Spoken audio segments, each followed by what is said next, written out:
I'm Major Alex Tanner. I'm 34 years old, and I've spent more than half my life in uniform trying to earn the approval of a man who never once said he was proud of me. My father, Colonel Mark Tanner, was the kind of man who could silence a room just by walking into it.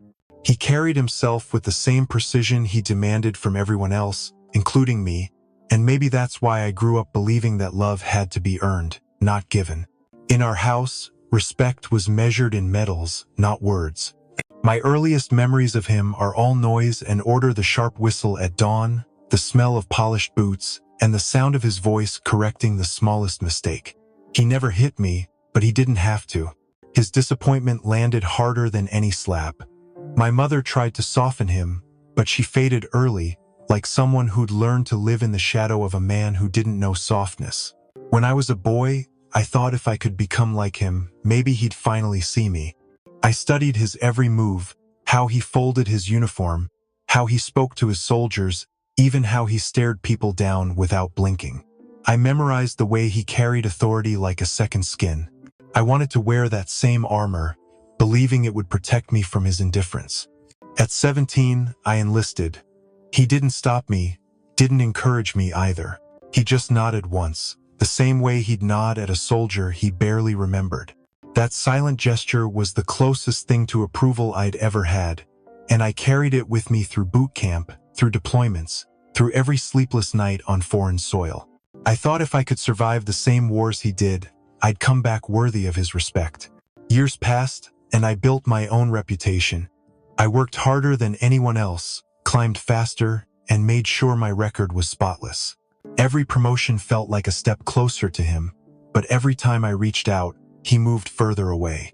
When I called to tell him I'd been promoted to captain, he said he was busy. When I made major, he didn't even answer the phone. The day of my promotion ceremony should have been one of the proudest moments of my life. I stood there in full dress uniform, medals shining under the morning sun, surrounded by officers I respected. I saw him in the crowd, straight-backed, arms crossed, that familiar, unreadable stare. When the general pinned the insignia on my shoulder, I turned toward him instinctively, waiting for some sign, some acknowledgement. He didn't move. Tradition says a senior officer salutes the newly promoted to honor their achievement, no matter their rank or history. My father kept his hands clasped behind his back. For a moment, I thought he might be waiting for the right time, maybe letting the formality pass before stepping forward as a father. He never did. He left before the ceremony ended.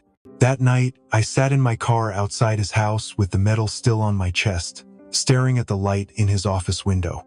I wanted to knock, to ask him why he came at all if he had nothing to say. But I didn't. I drove back to base and told myself it didn't matter. The truth was, it mattered more than anything. Growing up, I believed there was something wrong with me, that maybe I'd inherited some invisible flaw he could see but I couldn't. I tried to outwork it, outrun it, outshine it, but no matter what I achieved, his eyes never softened. I learned to talk to him in reports and briefings instead of conversations. Every word I spoke to him felt like a test I was doomed to fail. There were rare moments when I thought I saw pride flicker across his face, like the time I came home from my first deployment with a medal for bravery. He shook my hand, told me to take care of my unit, and turned away before I could respond. It was the kind of praise that came without warmth, like sunlight filtered through glass, visible but untouchable. People say the military teaches discipline, but I'd learned that long before I enlisted. What the Army really gave me was structure, a place where rules were clear and respect was measurable. It was easier to be a soldier than a son. At least in uniform, I knew the conditions for acceptance. Sometimes, late at night in the barracks, I'd catch myself wondering what it would feel like to hear him say my name with pride, just once. I used to imagine him introducing me to his peers, saying, "That's my son, Major Tanner." But even in my imagination, his voice was flat, formal, professional, never tender, never fatherly. Now, years later, I can see how much of my life has been shaped by that hunger for approval. It's strange how the absence of love can guide you as powerfully as love itself. Every decision, every risk I took, Every hour spent chasing perfection was really a plea for something he never offered. I tell this story not because I want pity, but because I want you to understand how silence can shape a man. I became everything my father wanted on paper, but nothing he could love in person. The uniform gave me purpose, but it also became a shield, hiding a son who still looked for his father in every act of service.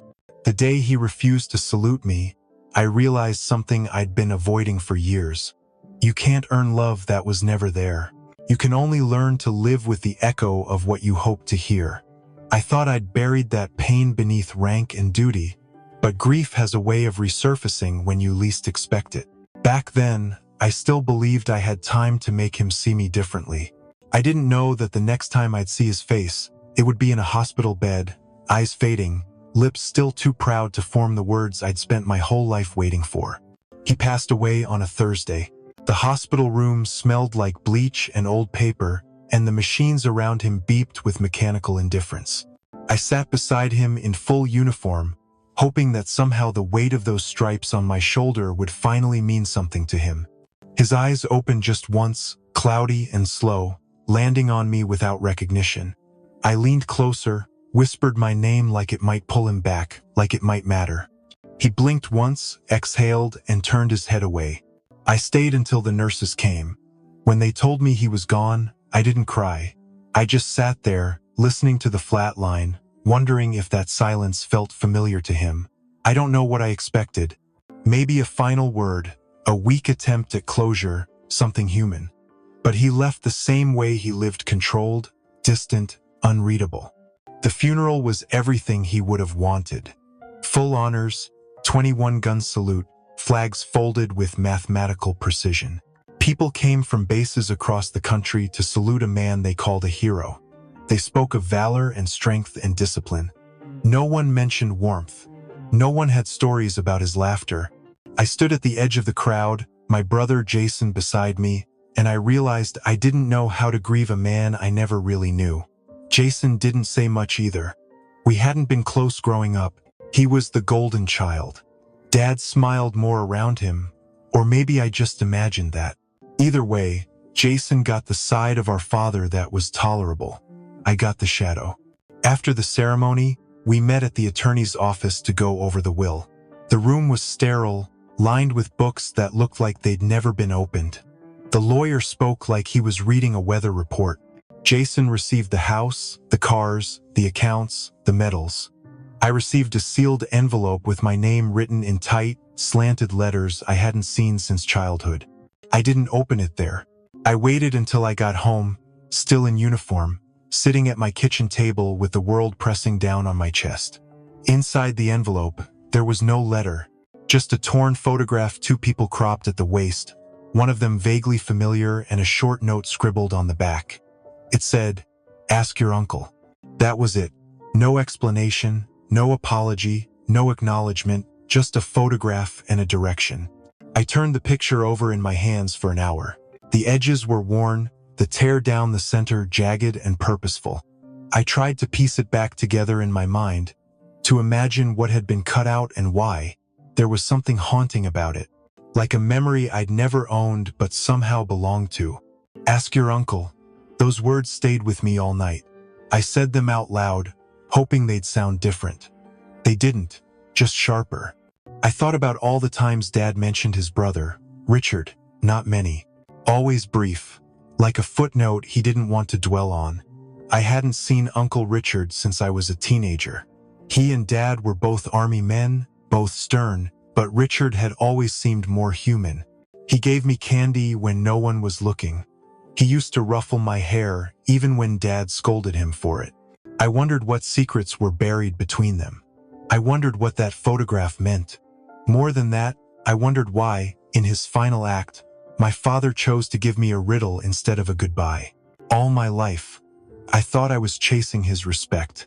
Now, holding that envelope, I didn't know what I was chasing anymore. I felt hollow, like the foundation I'd built my identity on had quietly rotted beneath my feet. The man who raised me, who trained me, who broke me, had left me with a puzzle instead of peace. I slept with the envelope on the nightstand, as if it might whisper something new in the dark. It didn't. The photo remained torn, the message unchanged. Ask your uncle. The next morning, I called him. His voice on the other end was tired, but there was a shift in his tone when I said who I was. A pause, then a quiet sigh, like he'd been waiting for this moment for years. I didn't know what I wanted from him. Answers, maybe. Or just someone who could look me in the eye and tell me I wasn't crazy for feeling like I'd never belonged. I hadn't expected much, but what he told me would change everything I thought I knew about myself. Everything I thought I knew about my father. Uncle Richard met me at a diner just outside the city. He looked older than I remembered. His uniform was long gone, replaced with a faded flannel shirt and eyes that had seen too much. He didn't say anything for a long time, just stirred his coffee and watched me the way someone watches a storm rolling in. When I slid the photograph across the table, his hands trembled. He turned it over, read the message, and exhaled like he'd been holding that breath for decades. Then he nodded, slow and heavy, and told me the truth, not all at once. It came out in pieces, like shattered glass he didn't know how to handle. It started with my mother. He said they were young, lonely. Mark was deployed overseas, and she was struggling with being a military wife. Richard had just finished a tour and was staying with them for a while. They got close. Too close. One night turned into a secret that followed them both for the rest of their lives. When she found out she was pregnant, she panicked. Mark had always been about image and honor and doing things by the book. She thought he'd leave her, maybe worse. But when she told him, he didn't react the way she feared. He told her they would raise the child as their own, that no one could ever know. Richard's voice cracked when he said it. He looked down like he was ashamed of how it all happened, ashamed that he let it happen. He said Mark did it to protect the family's reputation, but also because deep down, he loved her more than he hated the betrayal. Or maybe he loved his name more than he loved anything. Either way, he agreed to keep me. On one condition, he would raise me as a tanner, but he would never lie to himself about who I was. I sat there, stunned. The booth felt too small, the air too thick. I couldn't believe what I was hearing. All the years of silence, the looks, the rejection, it wasn't about my choices, my path, or my failures. It was about blood, or the lack of it. Richard said he wanted to tell me so many times, but he'd made a promise, and Mark was a man who didn't forgive broken promises. So he stayed quiet, even when it hurt. He watched from the sidelines as I chased the approval of a man who had already decided I didn't deserve it. Not because of who I was, but because of who I wasn't. It was like watching my life collapse in reverse. Every memory reassembled itself into something darker. I remembered the time I broke my arm in high school during a training exercise. Dad picked me up from the hospital, didn't say a word the whole drive. Just handed me a protein bar and told me to toughen up. I thought he was being cold. Now I understood he was keeping distance. I thought of the way he always called me by my rank, even at home. Never son, never Alex. Just lieutenant, then captain, then major. It wasn't pride, it was detachment. I remembered the last photo we took together. He stood inches away, hands behind his back, chin up, like he was posing with a stranger. I smiled. He didn't. It made sense now, and that made it hurt even more. Because part of me still hoped it had been about something I could fix. But this wasn't something I could train harder for or rise above. This wasn't a failing, it was my very existence. Richard reached across the table, tried to put a hand on mine. I pulled back. I wasn't ready. He said he'd lived with guilt every day, that he watched me grow up knowing I was his, but never being allowed to act like it. He said he cried the day I enlisted, because it meant I was walking into the same world that broke all of them. I asked him why Mark kept me at all. Why not send me away, or let Richard raise me? He said Mark wasn't that kind of man. He cared too much about duty. He didn't want scandal, so he kept me, but never forgave me for being born. I don't remember how long we sat there. Eventually, the waitress brought the check, and neither of us touched it. The diner had emptied out, and the silence between us was louder than anything he'd said. When I walked out, I felt like my name didn't belong to me anymore. Like every salute I'd ever given, every order I'd ever followed had been based on a lie. I had built my life on a foundation that wasn't mine to begin with, and now it was crumbling beneath me. I didn't know what to do with the truth. I couldn't call it freedom because it felt like grief. I couldn't call it betrayal because part of me understood why they did what they did, but it left me hollow. Like a soldier standing in the aftermath of a battle he never knew he was fighting. That night, I sat alone in my apartment, holding the torn photo again. I looked at the edges, at the smile on my mother's face, at the man beside her who was supposed to be just an uncle. And I wondered what life could have been if the truth had come sooner. Maybe I would have hated it. Maybe I would have loved him. Maybe I would have still joined the military, but for different reasons. I'll never know. What I do know is that my father wasn't my father, and the man who raised me wasn't able to love a reminder of his own pain. The days after that conversation blurred together. I walked through them like a man underwater, everything muffled and slow. I kept trying to push the truth aside, but it followed me like a shadow I couldn't outrun. I found myself replaying moments from childhood on a loop. The times Dad stared just past me when I tried to talk to him. The way his jaw clenched when people called me his son in public. The one time I told him I loved him and he nodded like I'd handed him a grocery list. It had all been there. The signs. I just didn't want to see them. I had spent so long believing the coldness was my fault that it never occurred to me it came from something deeper. Something buried in shame and silence. There was one night I couldn't shake. I was 9, home with the flu, burning up and crying for my mom. She'd already passed by then. He stood at the doorway, arms crossed, watching me without moving. I begged him to sit beside me, to hold my hand. He left a glass of water on the dresser and walked out. At the time, I told myself he didn't know how to comfort, that maybe love looked different in men like him. Now I understood he wasn't just distant. He was guarding a line he couldn't cross. I thought about my graduation from West Point. I scanned the crowd for him after the ceremony and saw him near the back, expression locked in stone. When I waved, he didn't wave back. He turned and walked away. I convinced myself he didn't see me. But he did. He just didn't want to see what reminded him of a mistake. There were so many of those moments. Conversations cut short. Celebrations where he clapped politely but left early. My entire life had been a string of half gestures from a man trying to do the right thing without letting his heart get involved. And yet, I couldn't deny this one thing: he stayed. He didn't abandon me. He fed me, clothed me, taught me discipline, gave me a roof. He showed up for parent-teacher meetings and made sure I learned how to shoot straight. He made me run laps until I collapsed, but he was always at the finish line. He didn't love me, not in the way I needed, but he protected me. He honored a promise that cost him something every single day. That realization cracked something inside me. I wanted to hate him. I really did. I wanted to scream about every birthday he forgot and every hug he withheld. I wanted to go back to that hospital bed and demand answers. But I couldn't, because deep down I knew that what he gave me was everything he could give. That didn't make it enough, but it made it something.